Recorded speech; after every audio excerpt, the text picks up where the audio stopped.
So, got a new MacBook, kind of. It's new to me, it's old to the world though. Let's talk about it.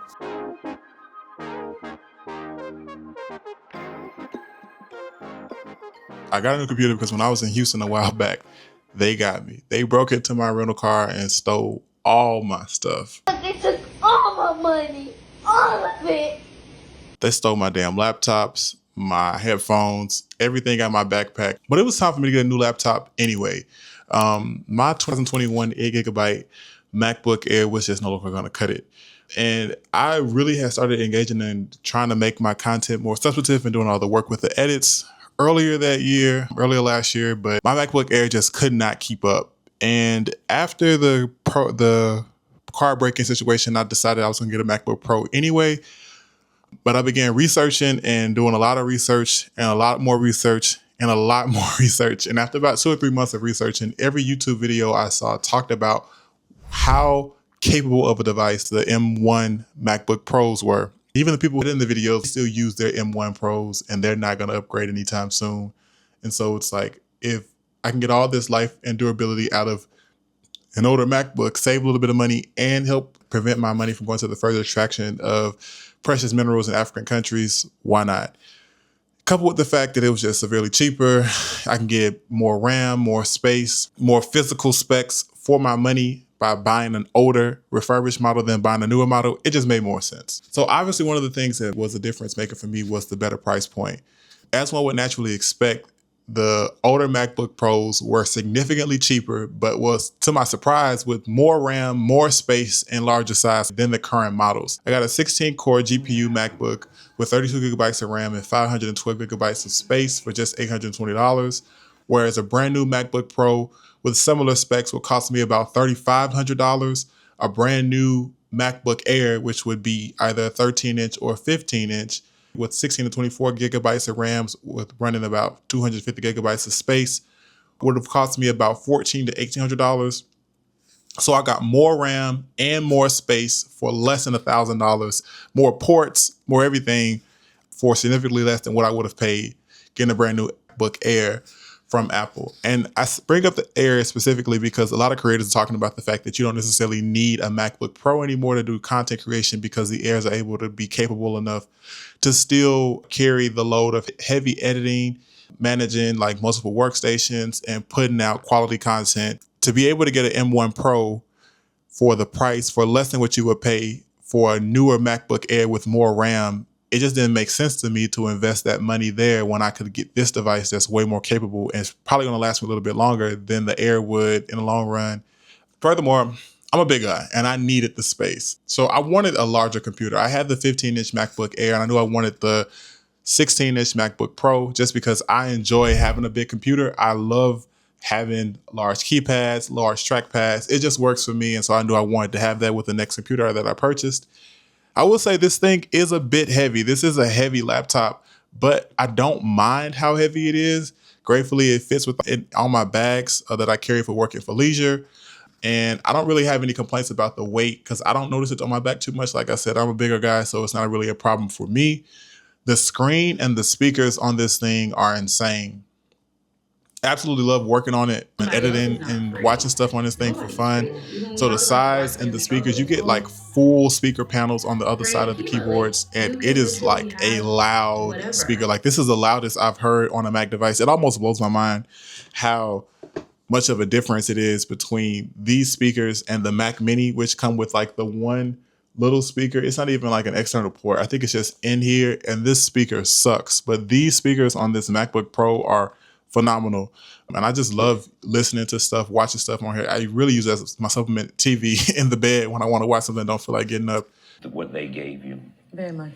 I'm completely informed by that community, by my extended family, the language particularly. I love it, and that's like a big plus for me. And all the ports really do make a difference. The MacBook Airs only have 2 Lightning ports, whereas the MacBook Pros come with 3 Lightning ports, an HDMI port, SD card port, a MagSafe charging port, and a headphone jack, which I think that is a massive difference. It's not having to buy an adapter to use all your devices on your MacBook and to be able to just plug stuff in the computer directly, especially as it relates to editing content. You just want to pull the SD card out of your camera, pop it in your computer real quick. That makes a difference for me. And I think not having to carry around what I usually do for my MacBook Air, I had this ginormous port converter thing with all of the random ports and attachments on it because I had to carry this around and able to use my MacBook Air to take content off and things like that. But I'm sure they have smaller port things in general, but I wanted to have my keyboard and my external monitors and all of that available to use. So I just found it to be a bit inconvenient. I do enjoy being able to have access to all my ports on my device naturally. It's just easier workaround and being able to do that and use it in that way. The only thing that I'll say take points off is that it doesn't have, or I think no MacBooks have a regular USB port. I use a Logitech keyboard, so you do have to still have an adapter to be able to use that. But I found myself just typing on this keyboard more. I don't mind necessarily using it. It's easier to use and easier to work with, so I don't really miss it too much. I think I'll be just fine typing on the actual keyboard itself. And then we got to talk about the fact that it has more RAM and more storage. So one of the biggest parts of a new laptop for me was having more access to RAM and storage. My laptop, my Mac Mini consistently ran out of storage when I started editing on it after my laptop was stolen. And my MacBook Air was also at the space where I was running out of storage. I had to buy the Apple cloud storage. And I'm trying to move out of relying on cloud storage because I don't like having to upload and download stuff. I want to have more physical storage. So I'm in the process of researching and deciding to buy an external hard drive. In addition, I just wanted more space on my computer within itself and more RAM to be able to export videos faster and get them uploaded and edited quicker. And I literally edited a 45-minute podcast with overlays and captions and logos in Premiere Pro.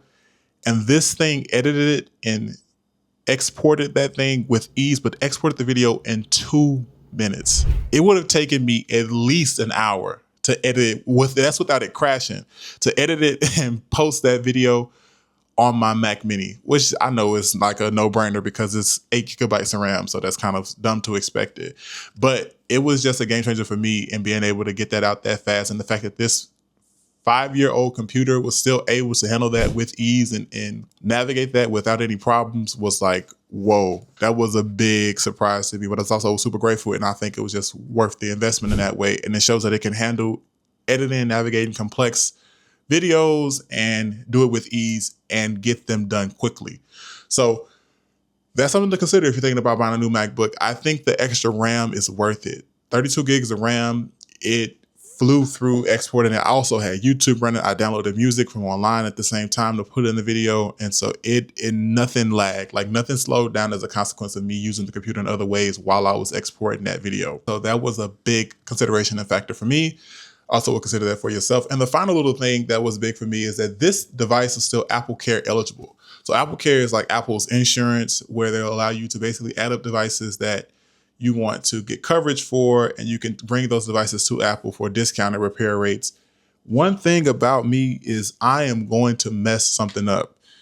And Apple Care, I have a iPhone 13 Pro Max, and I've had it for years. I've had the series for years. I've had probably 6 or 7 other devices because I crack screens. You see right now, this one is destroyed. I need to go take it to Apple and get it replaced. It costs $20 to get this fixed. It just give you a brand new phone, a refurbished 13 Pro Max. And I'm not getting rid of this phone until they stop updating it at Apple. And I know that I'll probably be the same with this computer. You know, if it goes down, it's covered with Apple Care now, and I'll be able to get it replaced by Apple, get a similar model or the exact same model, or get this one fixed for a discounted rate. It also comes with the warranty through Back Market, which is where I purchased it for a year. But it's important to me to be able to get my devices fixed so I can get the most duration out of them and have them for as long as I'll need them. I've had this phone for 5 years since it came out in 2021, so I expect to have this computer for at least another 2.5, 3 before having to upgrade to something new, or if Apple comes out with something that's seriously worth the investment to a newer chip. So I think it's worth it. And the fact that I'll be able to get this thing covered and protected and get any repairs I need necessary through Apple Care One, that was worth it for me. But in conclusion, I'm super happy with this purchase. I would have definitely buy a MacBook Pro older series again. If I had the chance to do it all over again, I probably would have bought this one the first time. But I hope this helps if you're in the process of purchasing a new computer or thinking on the fence about maybe getting a newer Air or older Pro. I would recommend going with the older Pro. I would just say take the size into consideration. You probably will be okay with the 14-inch, the 16-inch, especially if you're like a smaller person. The 16-inch is a big laptop, like it's huge.